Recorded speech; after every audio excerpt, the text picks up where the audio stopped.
All right. So, hello and welcome everyone to the Social Media Club. I am your club president, and Ashley Hart is your vice president, and Brandy is our club advisor. So, if you're new to the club, that is who we are, and we are glad to have you here. So yeah, we're gonna get started with a bit of like I'm gonna read like Caitlin's bio so you guys can know who she is if you didn't read her flyer. Caitlin is, or actually, you know what? Caitlin, would you like to introduce yourself? I feel like it's better. Sure. So Yes. that way they can hear from you. Yes. Very cool. I'm really excited to meet with you guys. I'm really big on just like pouring into, students and the younger generation. I'm still young myself if you were to ask me. I'm 33, but I wish I would have had better mentors in my life when I was in college and all that good stuff, in high school, all of that stuff. So I want to be someone that you guys can lean on. Now that you've met me here, y'all are welcome to if you ever need questions or want to ask me anything, you can email me. But I'm Caitlin. A lot of people know me as Social Marketing Queen on Instagram. I have 160,000 followers over there. And then I own Influence Marketing Studio, which is a social media agency. We mainly focus on managing Facebook and Instagram, but we'll add on like LinkedIn or YouTube, whatever kind of social channels they want. Those are just our focus areas. We do content creation, content calendars, creation of reels and video, graphic design, storytelling, captions, hashtags, all that good stuff. We also focus on email marketing and paid ads. We don't really do, Google ads isn't our forte. We have girls on our team. There's 3 of us on the team. We're good at graphic design, obviously, because we have to create content, but we don't have like a dedicated graphic designer on our team. I think that is something I want to add on next year. But I do think that they're super important for marketing because they just have an eye for things that people don't. A little bit about me. I went to school for journalism. Again, I told you guys I wanted to be a news anchor. I went to the University of Florida. Go Gators. What else? I have 2 kids. I'm married. And I just started, once my Instagram started taking off, when I started posting, I began posting Instagram reels and video. I've always loved video since I was little. But once I started posting reels, that's when my page started going off. And then I started getting brand partnerships and going into like the influencer marketing side too, which is really, really fun. So like there's the half of me that's the agency owner, and then there's the half of me that's the creator slash influencer. So that's a little bit of me in a nutshell. Okay, cool. Well, it's really awesome. We have a really awesome facts about you, and we're glad to have you here. Um, so the first question I have for you is, what is social media marketing for the people that might be like beginners on social media? Yes, that is a very good question. Nobody's actually ever asked me that. So, social media marketing is the use of social media. Oh, Google just answered your question. Let me unplug that. She just answered your question. So, social media marketing is marketing, but utilizing Facebook, Instagram, all the social media channels. It's a way for you to tell your story through digital marketing. But the thing that people get wrong a lot of the times is that when I tell people I work in social media marketing, they're like, oh, you run ads. But I think that there's advertising and there's social media marketing, and there's just 2 different. Social media marketing is more organic. Advertising, obviously, you're going to have an ad budget and pay money to run stuff. Social media is free. Okay, cool. Awesome. That's good to know. Next question that we have is, what made you choose a career in social media marketing? Sorry, did you say what made me choose? Yeah, what made you choose a career in social media marketing? That's a great question, too. So, when I went to school, I told you guys I wanted to be on TV. I like to perform, I like to entertain. When I found out about the working hours and all that stuff, I was kind of bummed out about it, but I knew that wasn't the way that I wanted to live life. I wanted a good work-life balance. So I actually I found this job uh helping to lease apartment homes. It was like, I think it was marketed as like a leasing agent or something like that. And so I got there and we had to basically market these apartment homes, and you'd get paid a bonus if you rented out the home. So I started, leasing to people with walk-ins that would come in. And then one day my boss is like, why don't we try posting this on our Facebook page? This was back in 2013. So Facebook, it had been around, but no one was really using it for advertising at the time. I know that Facebook ads were around then, but I had never ran one. But I started posting the listings on Facebook and I started getting more traffic coming to the apartment complex. And I was just like, holy crap, this is crazy that you can post something on the internet and bring people to you without paying money. So that's kind of how I got into social media marketing. And then my boss bought me this book. It was called Likeable Media, I believe. It was a yellow book. Took it home. I love to read. I love to learn. So as long as you like to learn things and you're open to learning new things on a freaking weekly basis with social media, I read it all and I was just in love with the potential of what social media could do. And so that's kind of how I got my foot in the door with social media. And then I kind of outgrew my position as a leasing agent. So I was living in Orlando at the time, and there was this hotel that was hiring for public relations. Um, it was like a mix of social media coordinator and public relations. And I knew both of those were like fun marketing positions. So I got into that, and that's where it really opened my eyes of I had to blog for that hotel. I had to run Facebook ads. I had to post on Pinterest and Facebook and Instagram. So that's kind of where I got started with social media marketing. And it was really fun. It didn't feel like a job. That's very cool. Did you at some point, I don't know, because you mentioned multiple media platforms. Did you at some point feel like overwhelmed that you were doing so many? Oh my God, yes. I cried like the first 2 weeks of my job. I was like, I don't think I can do this. But then I really have a hard time learning new things. It's hard for me because I have really bad ADHD and I don't take medication for it, and I probably should. So it was hard for me to focus. But I think once I decided, like, okay, Caitlin, this is your job now. Here's what you need to do. And I started kind of more organizing my tasks, then it was easier for me. So I started using this task manager. I don't know if you guys have heard of Asana. But I was in there. That's a good one. If you guys do decide to do like freelancing one day and you have a bunch of clients, Asana is a really great way to organize each client by their own folder. And then you have certain tasks for each thing. So I would go in Asana and I'd set up a folder for Facebook marketing, Instagram marketing, Pinterest marketing. And then I think there was LinkedIn as well. And so I divided it up by that and just took it one day at a time. Wow, that's really cool. I will definitely check that out. Very good management company to use. Okay, cool. The next question that I have is, how does social media benefit a business? So many ways that social media can benefit your business. So first of all, it's free. We all have phones now. We all have smartphones at this point in our lives. So it's so easy to take a picture of something and post it to the internet to get more brand awareness for your business. Um, there's avenues you can take if you want to do even paid. If you want to throw some money, you are guaranteed on Facebook, if you throw a certain amount of money, you're going to reach thousands of people.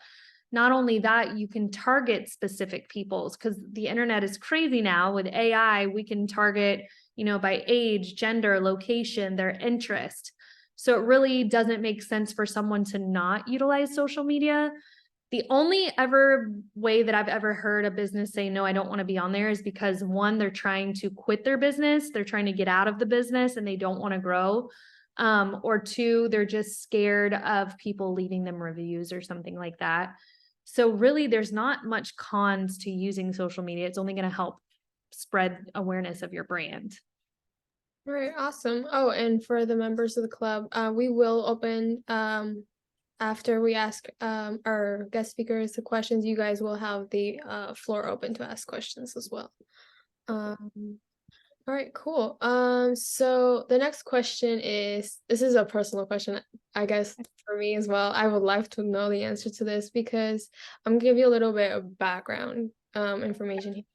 Currently I'm the content creator for my church, and they have 4 different social media platforms. They have YouTube, Instagram, TikTok, and Facebook.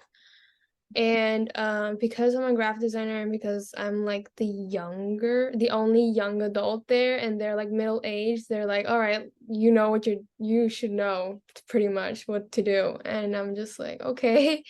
So my question would be, how do you increase engagement or views on Facebook Live? Because currently we have like around 2 people watching the lives, and then it might go up to like 7, and then it goes down instead of increasing. Yeah, good point there. So, two things here. One is because we are young and we've grown up with the internet, all of the older people think that we should just know everything. And then when something goes wrong, we should be able to troubleshoot it. So that's one. And then two, before I answer your question, one thing with working in digital marketing is that there will be times when you will, what we call scope creep, where it's you're supposed to have this job, but it bleeds into this other job, and they think that you're just supposed to do that too for the same pay. So is your position with them like the graphic designer, or are you the social media manager? Like what's your Mm. I'm on like the social media team. There's also another okay. person on like the social media, but she is in her 40s, 50s. Okay. Yeah. And there's, yeah. Well, just keep in mind that sometimes we have to remind these people that there are two different things and they require different experience. But for lives, let's talk about lives for a minute. So same with, Instagram and Facebook lives kind of work the same as far as keeping your engagement up. One, the longer that your live is, the more you're going to have people drop off. That's just how it is. People's attention spans are quick. So if you're not engaging them, maybe asking questions out there to the audience, talking back and forth with them, if they don't feel like they're being engaged, more than likely they will click off. So one way to increase engagement is to talk to your audience. Obviously, if you're live doing the church service for the day, you're not going to have someone sitting there talking back and forth to the camera, so that's okay. They have to know with your specific industry, your engagement is going to be lower than a typical like person who is in retail who's selling dresses and talking to her audience about the colors. So keep that in mind. Secondly, it is important to cross promote things. So if you go live on Facebook every Sunday, you need to be promoting that in other areas too. It needs to be on, the sermon that day, or if there's like a piece of paper that they hand out, make sure you put on there that people can check you out on Facebook. Before you go live on Facebook, you need to promote that, like steady up, like maybe Monday, Wednesday, Friday you're reminding your followers, hey, we're going live this Saturday. Make sure you hit the notifications button on our page so that you get notified when we go live. So that will help increase as well. And then the other thing I would say is have someone there on standby for your live. So if people are asking questions, you're there to answer them so they feel like they're being heard. So those are probably my top 3 tips for you. Okay, cool. Thank you. Thank you so much for that. The next question I have is, what marketing metrics are important to track? Do you like to use tracking within the apps or outside applications, like for example, HubSpot? That's a good question too. So it kind of depends. So if you're managing a couple platforms, like more than 2, then obviously it would be easier for you to use something like we use Metricool actually. So Metricool is a social media scheduling platform. So for client A, he's in there for Facebook, Instagram, and LinkedIn. So versus us going into each of those channels and measuring his analytics, we can log into Metricool and see everything in one place. So that's kind of what the pro is of paying for these, analytics software. There are free softwares out there too. Like for example, Metricool you have to pay for, but Meta Business Suite, which owns Instagram and Facebook, you can connect those two in Meta Business Suite, and then you can see all of your analytics in there for free. So I'd say if you are beginner, I would start there. I personally like to just see an overview of everything. but maybe it's just a one-man band, or you're a small business and you really want to go all in on Instagram, but you're not sure where you're falling short, then obviously it would make sense for you to log into your Instagram analytics and kind of see like, okay, who's my audience here? What's my engagement rate like? Oh, it's crap engagement rate. Let me see how I can increase that engagement rate. Here's some steps I could take. And then you'll also want to look at your demographics. The most important thing with marketing is you need to know who you're talking to. So what is their age? What's their gender? What are their interests? So that when you do create these marketing campaigns, your messaging is talking to them. One example of this today is Darby, who's my assistant. She was making some Facebook ads for our agency today, and some of the copy she had written, it was like, hey, entrepreneurial ladies. And I was like, okay, she's nailed down that we're talking to women who are business owners, but she said ladies. And I'm like, Darby, you have to talk to the lady. When I'm scrolling Facebook, if someone says, hey, ladies, I'm like, oh, who are they talking to? They're talking to all of us. Oh, let me keep scrolling. But if it said something like, hey, business babe, okay, maybe they're talking to me. I'm the business babe. So just get very honed in on who your target audience is, and that will help you with that. Okay, cool. Yeah. For like the church that I'm managing, I did look at the demographics and the all that information as well. And I did notice that like the majority of like the gender is female. It's like 64% and the male is like 30 something percent. But Okay. I think I know the reason why is because on Wednesdays our church has like they talk about topics that are related to like women, and that's most likely why there is more engagement, views and stuff on Wednesdays, and we have more followers on Facebook that Yes. are female than on Fridays and Sundays, because those are the sermon days. Yeah. And think about this too, like for church, you got to think about your audience is pretty broad. You have men and women, but like some of them are business people, some of them are stay-at-home moms, some of them are teachers. So that's hard. Just know that you are in a harder niche versus me, who owns a social media agency. We're just trying to target business owners. That we try to work with women just because we're all women, but we still have some men clients too. It's just sometimes our stuff is girly, so we tend to attract more women to our agency. Yeah, okay, cool. That's let's see. Next question that we have is, would you mind sharing a successful campaign experience you've done and an unsuccessful campaign you've done? What do you think made them successful or unsuccessful? That is a really good one. Okay, perfect. So unsuccessful one has been when the client wants to, they don't nail down what their goal is. They come to us and they throw out, we'll take this med spa, for example. We were working with them this week. They wanted to throw out 5 different promotions on one post. So it made us really hard. It made it really hard for us to create that content. That video was so hard for us to nail down.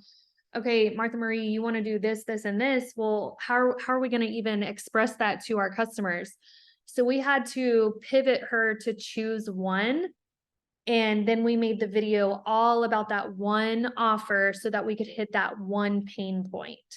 So that's probably like the worst campaign we've had, is when we just haven't been able to nail down what their offer is, what's their main goal at the end of all of this.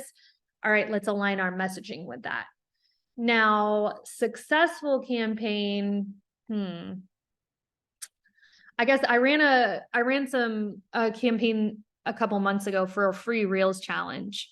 And that's probably been our most successful campaign. And I believe the reason that it's performing so well is, one, it's a lead magnet, so it's free. People don't have to pay for it. That's one thing that could have made it a harder campaign, is if people had to put money towards it, but it was free.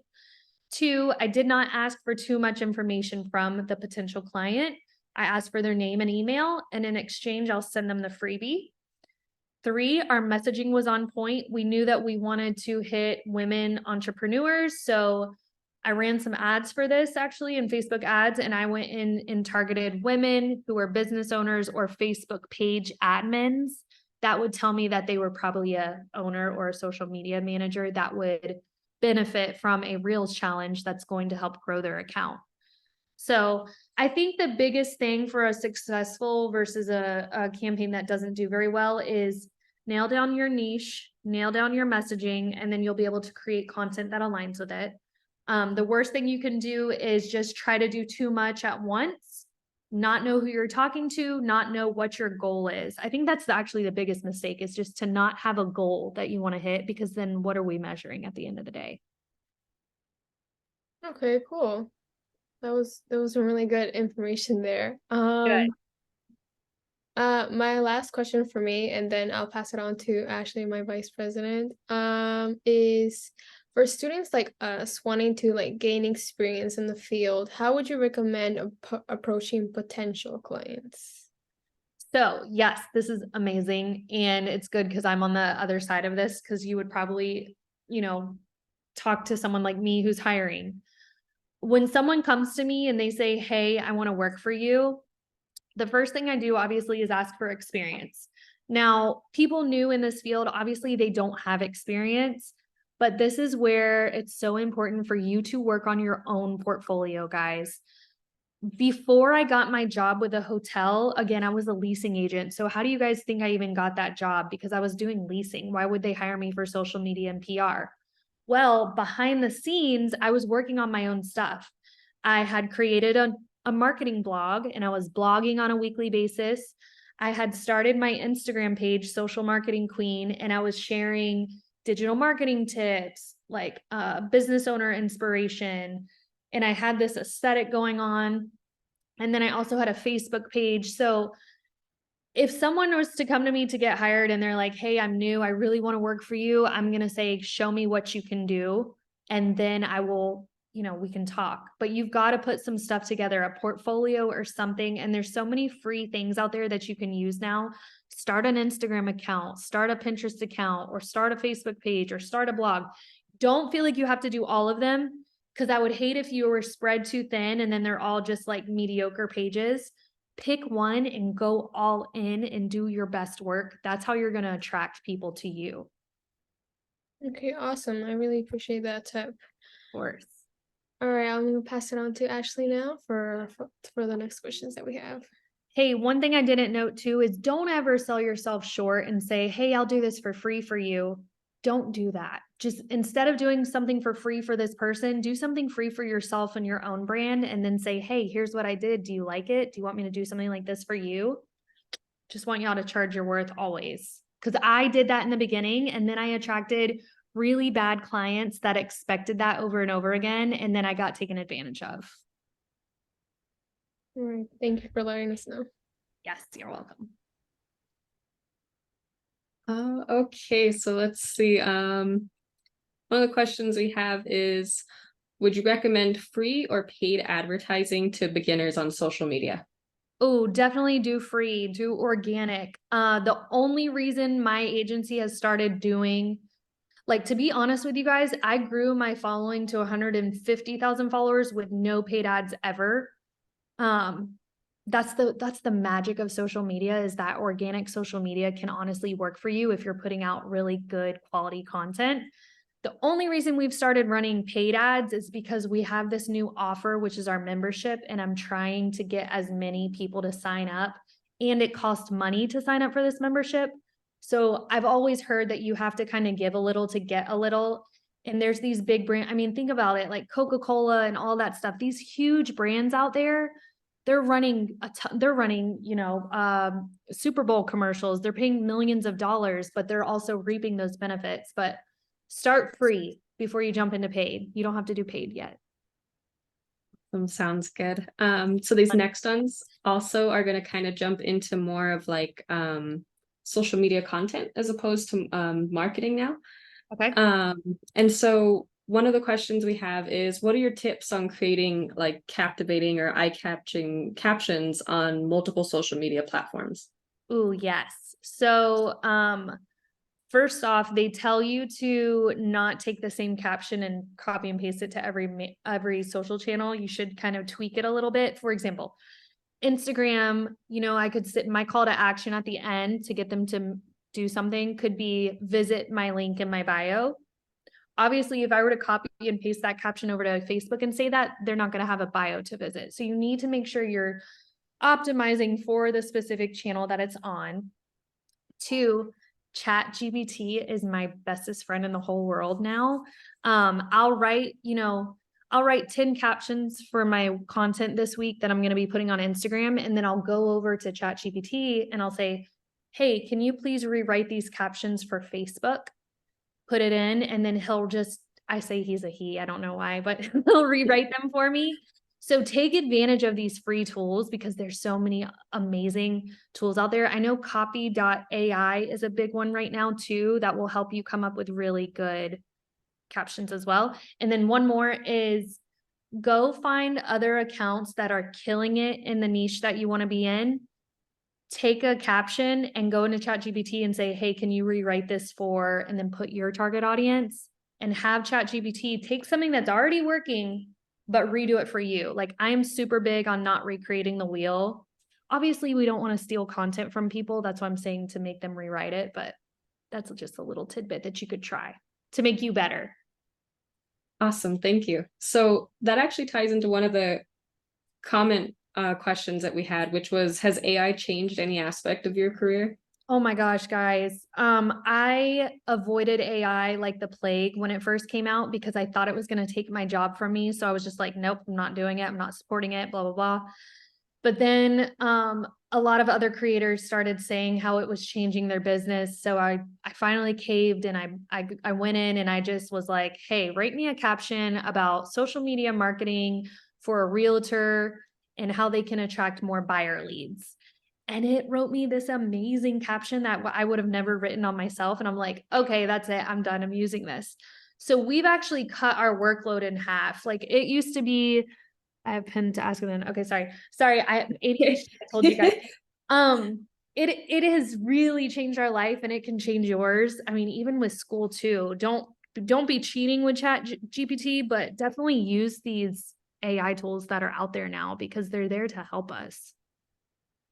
I agree. I think they're a really good guide. I use it for our social media at work as well, because I work for a Yes. nonprofit. So it's helped come up with some of that content for sure. Yay. And did you know that you can put your caption in there and say something like, hey, rewrite this for millennials, or hey, rewrite this for Gen Z? Something funny real quick. I did that the other day and it rewrote it for millennials, and all it did was add the word like. Every other word was like. I'm like, okay, they're doing us dirty. Right. Funny. So what resources do you like to use for researching relevant keywords and hashtags for your social media content? Like, we know there's Word Tracker and WriteTag. Are there any others that you would suggest? I have not heard of those, so I'm gonna have to. Are those free, by the way? They are. Okay, cool. Okay, need to check those out because I use a couple. We use flick.social is my favorite tool to use for hashtags, and they will also write you captions for social media, but you do have to pay for it. But the cool thing is they actually track hashtags and will tell you if it's hard to rank for this hashtag or medium or easy. So then you can play around with hashtags, and then they'll also on a weekly basis email you and say, hey, you ranked for this hashtag, make sure you keep using it again. So it's worth it for me to pay for that for our agency. What are some other tools that we use? I'm trying to think of free ones. Did you say something about SEM? SEM Rush? No, but that's yeah. SEM Rush is another one that we'll use, but that one's more for like tracking like website SEO. We do some of that as well. Content at Scale is another tool we use, but that's an AI writer for blogs, and they're supposed to write your blogs in a way to where Google can't tell that you're using AI. I still don't know if that's completely true, but we use that one. But I mean, to be honest, we use ChatGPT a lot for all that stuff. Okay, awesome. Sounds good. What's your preference on using emojis and links in social media captions? Because I know there's kind of a mix between some people like to use links in the captions, like as you'd mentioned, or some people are really against it. So I'm a huge advocate for embellishing your captions with emojis because they help stop the scroll. They kind of help people read easier, especially when you break up the caption too. I hate when someone just writes a long paragraph. It's really hard for me to read it, especially with ADHD. But even I feel like my husband, who he's a guy, he doesn't like reading, so it's hard for him too. So if you break if you break it up and space it out, it's easier for people to read and digest. And then what was the second half? You said emojis and links. Yes. Here's the thing with links. Sometimes they're necessary, but I will tell you that the algorithm does not like links. So if you're putting a bunch of links in Facebook, like if your status is always a link that takes them off the app, they're going to stop showing your content because you keep taking people off of their app. So what I do to get around that, I've started using ManyChat one, which is a automation tool. So what you can do there is you can say DM the word hat and I'll send you a promo code to get 30% off. And then ManyChat DMs them. This is all through Instagram, sends them a discount code.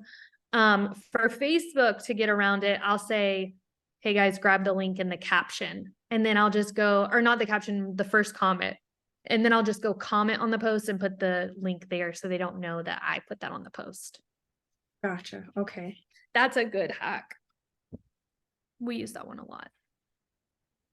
What are your thoughts on Linktree for if you have several accounts instead of just kind of dropping those in a lot of places, using Linktree is an option? I think Linktree is amazing and it's a way for you to organize your your links. I think people should use it and I think it's free. I personally use something different, which is called Stan Store. And it's kind of like having a bunch of links, but because I'm a creator and I sell digital downloads and coaching calls, it allows me to have people, like it processes payments for me. So that's what I use. But what I'm trying to get at is link in bio tools like that, like Linktree or Flowdesk has one. I like them and it makes it easier for your customer. We always want to just make things easier. That's the biggest thing too with marketing. If you're asking for them to do too much, they're not going to do it. So you need to make it as easy as possible for them to get to your offer. Right. Awesome. Thank you. Welcome. One of the other questions we had in the chat was, how have you found balance with work and mommying? Wow. Thank you for whoever asked that because nobody ever asks about how it is to be a mother and a business owner. It's really freaking hard. And I just bought a puppy who I'm going to show you guys because he's so cute. Oh my goodness.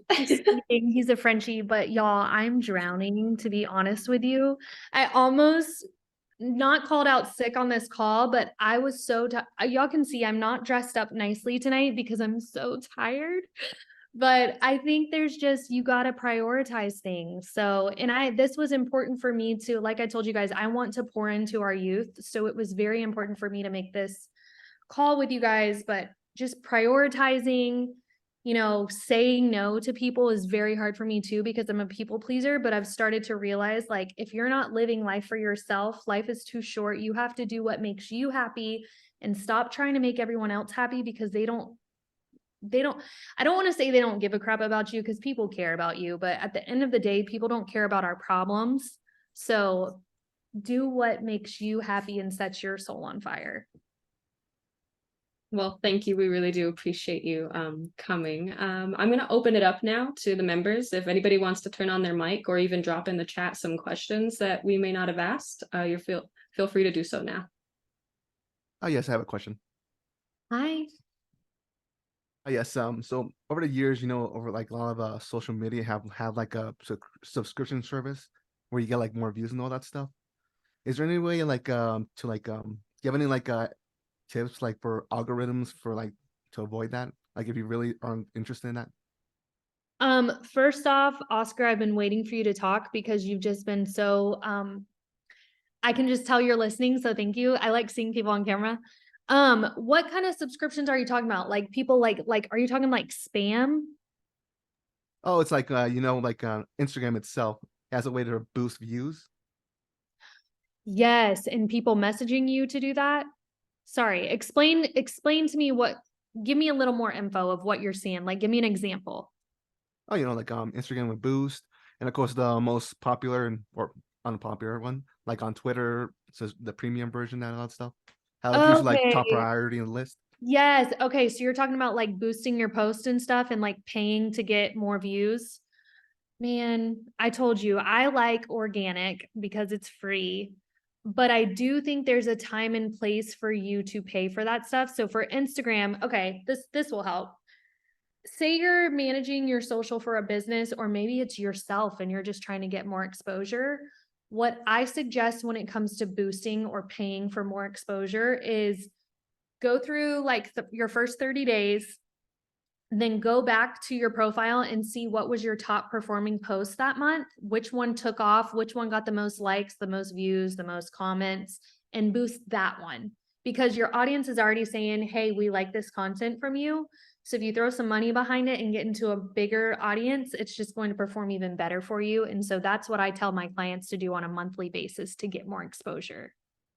And Gotcha. don't pay too much. Like start slow. And if it's really taken off, then you can start pouring in more money. But some people will be like, yeah, throw $500 at it. And I'm like, whoa, no, let's start with $100 for 30 days and see how it performs.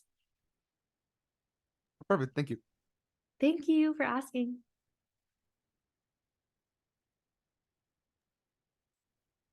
Who else has some questions? Go I ahead. have some questions. Okay. Yes. Hi. Hi, Valerie. Hi. Okay, so I was the mom that asked the mom question. Oh, thank you. So are you a mom too? Yes, I have a 4-year-old. Oh my gosh. Okay. I have an 8-year-old and a 3-year-old. Kennedy is at Gina's. Oh, hey. See, mine just got home from basketball, but the other one I took her to the neighbors because I knew she'd try to get on the Zoom with us. You can say So, hi. Hi. So my main question was balancing, like you stated. I'm having an issue because I am an artist too, and I'm a person who does a lot of different things. So like I do digital marketing. I do like a lot of stuff on my own. And I'm having issues with, I'm utilizing the tools, but I'm a people pleaser. And I'm learning Recovering people pleaser. yeah, so I'm learning to say no. So my biggest thing is at the end of the month, is there something that I can do to probably set myself up for better success? Like, should I be reevaluating myself every week or every month? Yeah, so here's a first suggestion for you guys. So any of y'all, if you do get into like the entertainment, communications, marketing, there is going to be a time where someone thinks that this falls under the scope that you guys agreed to, and it actually doesn't. So for a long time, I would say yes to that stuff, but then it was honestly costing me money to do those extra things for them. So what I've started doing is when people ask for requests, instead of just being like, oh, sorry, nope, can't do that for you, I'll say something like, hey, I'd be happy to add that in. Here's how much extra it would cost. Then Okay. most of the time they'll slow their brakes and say, oh, okay, maybe next month we'll add it in. And then you're getting paid for that extra time that you did. But I do like to reevaluate everything at the end of each month. So I'll even go into my Google Calendar and look at my hours. I don't know if you guys can see this, but when you're in your Google Calendar, there's a button to the left that shows you how many hours you spent with a certain somebody. So Okay. say there's this client that keeps calling you, you can see, oh my gosh, I'm spending way too much time with Howard. I need to tell him blah, blah, blah. Here's one more Okay. thing. Avoid all of that. Make it very clear what you are offering and what you're going to do for them. Okay. So that when they do creep out of that scope, you can say, hey, that's not in your package, but we can add it for this, this, this. Thank you. Because I actually had, because I make websites too. So I had a client that she knew that I know how to do everything. Like I did the social media packet, everything. I did the website.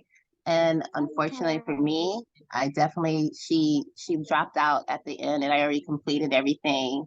And I'm using that I use a lot of that for Like my your portfolio. Okay, Yes. that's great, but heck no, So one, guys, get a contract in place. You can Okay. even, when I first started, hey, can you stop? When I first started, I went on Google and got a free contract and just, made sure it all made sense for me. And I make every client sign that contract. Okay. Also make them pay. If you're doing a web design, you could say, hey, 50% deposit at the beginning, 50% at the end. Okay. What I do is I make them pay ahead for everything I do because I don't trust people anymore. I've been burned so many times. And then lastly, you can always say, hey, I know you couldn't pay this invoice, so we're gonna break it up into payment plans for you. Your first payment is this. Okay. You get a contract in place, girl, and you protect yourself. Thank you so much. So everything you just said helped me so much. So thank Okay, you. good. I hope like I said, you're welcome to share my email at the end. If anybody has questions, y'all feel free to ask me anything, especially I if you totally hit just 40 added you. Okay, I was on gonna say, if Instagram. you feel like if you're stuck, ask me and I'll help you answer the question for them. Thank you. We have a question in the chat from Jason. He said, "Got in late. Do you use a scheduling tool for social? I'm working full time, doing school, and lead comms director of my church and a dad. So any time saving tool would be helpful." Yes. Yes. So the first tool I mentioned earlier, like you said, you got in late. The free one is Meta Business Suite, and you can set up Instagram and Facebook in there for free and use it to schedule. We use Metrical, to be honest with you, full transparency. We use Metrical because I have a partnership with them. So I talk about them on my social media and I don't have to pay for it. But I've asked my employees a ton of times, I'm like, do you actually really like this? Is it helpful? And time again, the girls have told me they love it. They love the analytics that it gives, and it's just easy to schedule. You basically can put your post and then say Instagram, Facebook, LinkedIn. And then if you need to change that call to action, you could change that. The other one that I used a long time ago was Hootsuite, and I think they might have a free version as well. Thank you for that. We have another question in the chat from Ace, and he says, "In terms of branding, what advice would you give a new studio about branding itself to the public?" I think branding is your first step to any type of marketing, and it's so important. When clients come to us and they have no branding in place, we're like, okay, we love you, but we can't work with you until that's in place. So let us help you with that. And then we'll just go into Canva and create like a brand kit. Those are super easy to do. Your colors, your fonts, you're using it all the time, and it makes everything aesthetically pleasing on your marketing, and it makes you the expert, makes people trust you more. And if you need inspiration for that, we'll go onto Pinterest and we'll type in like that girl mood board, and like we'll get some girly mood boards, or we'll type in like East Coast realtor mood board, and then you'll get like realtor mood board. So that's a good place for inspiration as far as branding goes. Very cool. Thank you so much. You're Thank you for welcome. your answer. That was really helpful. Thank you. Oh, good. Okay, good. You're welcome. I have a blog, by the way, too, guys. It's influencestudio.com. You can go to my blog there, but influence is actually with an E, influencestudio.com. We have some really good blogs in there on branding as well for you. Also, when I first started, I know I told you guys like make a portfolio for yourself. I started with WordPress because I think they have free blogs you can make. And it wasn't this fancy URL. It was like my maiden name at the time was CaitlinStewart.wordpress, but it still was somewhere to show these potential clients like, hey, look what I can do. Look what I'm sharing. And then I would share all my stuff on my personal profiles too, to build that audience. Like everyone from my hometown knows that I do what I do because I'm always talking about it on my social. You have to remember only a small percentage of your following will see your post the first time. So you do have to talk about things more than once and get comfortable doing that. Okay, cool. Thank you for that. I have a question personally. I've heard a lot about blogs and stuff like that. But I never really like know like what is like, I guess you could say the question is, what is like the point of making a blog?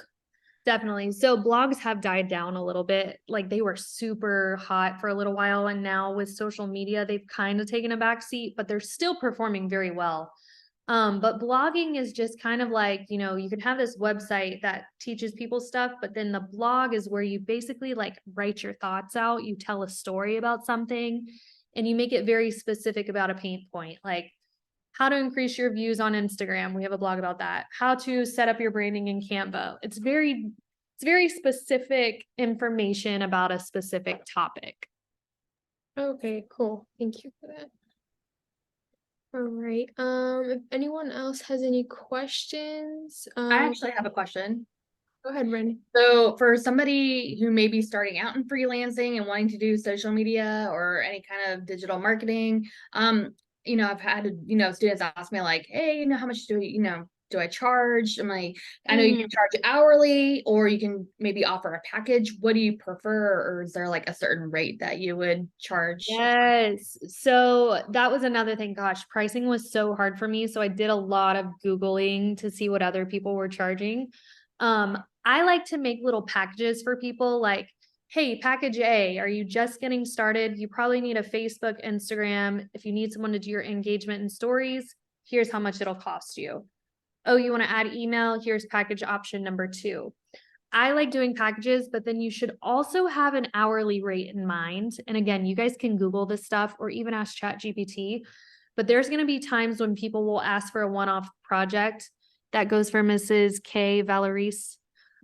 When they ask you for those one-off projects, you charge, hey, I can do that for you, but my hourly rate is XYZ. I know for someone just getting started in marketing, you could make 15 an hour, 35 an hour, somewhere in that range. Now that I've been doing it for a while, I charge 150 an hour. But I remember back when I started, it was like $15 to $30 range. Okay. That sounds Hopefully good. that helps y'all. Do your research though, and find out what other people are searching. Don't sell yourself short because you can always offer it. And then if they say, oh, it's out of my price range, then you can work your way down. What about like a paid Facebook or Instagram ad? How do you factor that in with price? Yeah. So for like influencer marketing, Yes.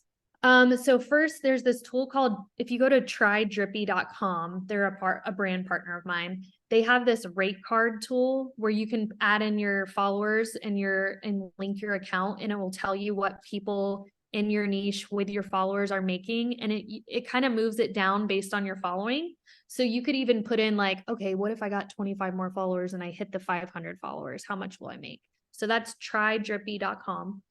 And then honestly, like Googling, like, what should I charge? There's a website, I can't remember what it is, but it tells you what the industry rate is for people that have 500 followers, that have 1,000 followers, that have 10,000 followers. So you can get a good grip on it, and go that route. That's the hardest part though, I think, of my job is charging people, to be honest. It's awkward talking about money. I never want to sell myself short, but I also don't want to push people away. But you get to this point, guys, where you'll work for nothing and you'll be like, you know what? I'm done doing this. I'm done driving my butt in the ground working for people. I'm going to start charging more. And then it's so liberating when you do. Right. Thank you. You're welcome. Looks like Ace has their hand up. Go ahead, Ace. Yeah, wanted to like walk through more of your process when you do the pricing, because I myself struck like it's a different thing because like it was an animation project for a client. So like how do you like exactly go for like your workload in terms of like when you actually want to like go higher based on like a set price? Like, are you saying like you offered them set price and they want to add something to it, or you're just ready Yeah, to like that. price Exactly it? that. Okay. So typically, oh, hi. Now my 3-year-old's home. So what I would do is I always say like, hey, this is out of the scope that we talked about, but if you'd like to add it on, I can offer a project. And okay, first, actually, Ace, it depends on what they're adding. So if it's like a project that you're going to add, then you could say the price for this project would be X amount. Or you could say, if it's someone that's like asking me to help them with a logo, I'll say, hey, this wasn't included in your package, but I can do this for an hourly rate of $15 and it'll probably take me around 3 hours to get it done for you. So you're kind of giving them a heads up of how much it's going to cost, but you're letting them know like, hey, it's going to cost you more. Okay. I can There's work with that. also, and if you're ever wanting to increase your rates over the year, there's email templates out there on Google that can help you tell your client that you're getting ready to increase your rates for the new year. Here's what it will be. Let us know if you want to, sign a new contract. All right, thank you. You're welcome. I have another question that just popped up in my mind. Would you recommend charging like a certain price, like a project, like for example, you're working on a project, do you recommend like setting like one solid price for that or hourly for the project? I like to do project prices, to be honest, just so I can kind of say like, okay, I'm going to do all this work for this. I don't really like charging hourly because you just never know how long it's going to take you for that. Now, if you know in the back of your head, oh, this task only takes me 2 hours, let me charge them hourly. It kind of depends what it is, to be honest. But I like making prepackaged stuff and saying, hey, here's package A, B, C, which one works for you and your budget? Then you're giving them options. Okay, cool. Thank you. You're welcome.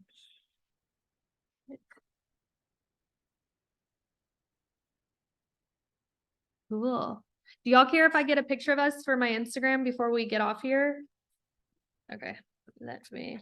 If y'all don't mind turning your cameras on, you don't have to, but if you will, that would be super cool. Oh, cool. There. Oh my gosh. Hello. You were not showing your face this time. Okay. Yay. All right. Ace, where are you? I'm sorry, I've got my bag. It's fine. All right, I'm gonna get us. Ready? 1, 2, 3. Okay, I'll tag us on my Instagram. Thank you so much. Thank My you so much. face was there in spirit. It's fine. Thank y'all so much for having me. It was a pleasure talking with y'all. Thank you. Thank you for coming and talking with us. It was fun. Yeah, if y'all Thank have you any so much. questions, I'm on Instagram, Social Marketing Queen. You can always send me a DM, and I'll get back to you. And if y'all ever want to chat again, we can always set something up again. Awesome. Awesome. Thank you so much. Sorry, my Thank you, child- Caitlin. You're welcome. Bye, guys. I'm gonna go put my Bye. babies to bed. They're being Okay. loud and obnoxious, and I'm sorry. You're fine. All right, good. Bye, guys. Take care. Nice meeting you. You too. See ya. See ya. Alrighty. I just want to real quick just say I posted in the chat the next meeting. So if you want to go ahead and register, I will even have it on Discord, or Maris or Ashley can go ahead and upload the link to Discord. That was super awesome. Caitlin was great. So yeah, next meeting, December 14th, 7 p.m. Eastern. Remember, third Thursday of the term when we meet. This is going to be our last meeting of the year. We did it. I'm gonna start the recording for now.